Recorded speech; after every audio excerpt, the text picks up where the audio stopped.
శ్రీ శ్రీ శ్రీ త్రిదండి శ్రీమన్నారాయణ రామానుజ చినజీయర్ స్వామివారి ప్రత్యక్ష పర్యవేక్షణలో ఏలూరు జిల్లా దెందులూరు నియోజకవర్గం పెదవేగి మండలం ఒంగూరు గ్రామంలోని రామాలయం వద్ద గురువారం జరిగిన సుఫల రైతు పాదయాత్రకు APSRTC Vijayawada zonal chairman, Eluru నియోజకవర్గ జనసేన పార్టీ ఇన్ఛార్జ్ రెడ్డి అప్పలనాయుడు హాజరయ్యారు.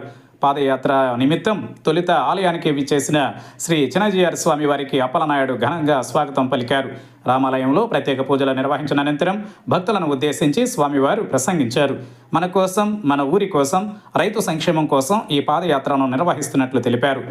మన్నుని అన్నంగా మార్చే రైతు పాదమే రామపాదం అన్నారు. రైతు సుభిక్షంగా ఉంటేనే రాష్ట్రం సుభిక్షంగా ఉంటుందన్నారు.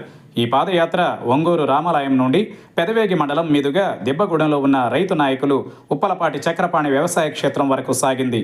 ఈ కార్యక్రమంలో శ్రీమన్నారాయణ భక్తులు, రైతులు, పలువురు కూటమి పార్టీల నాయకులు, కార్యకర్తలు పాల్గొన్నారు.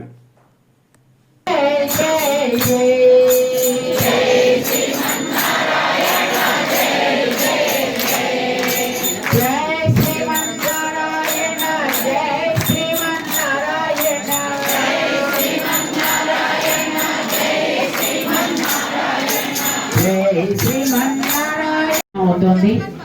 ఇక్కడ మన సీతారామచంద్ర స్వామి వారి యొక్క దేవస్థానం దగ్గర నుంచి ఒకనాడు తెలుగు వారికి రాజధానిగా వెలుగొందినటువంటి ప్రాంతం ఈ వేంగి ప్రాంతం, పెదవేగి. ఈ చోటు నుంచి ఈవేళ ఈ యాత్రా కార్యక్రమం ప్రారంభమవుతోంది. ఆయన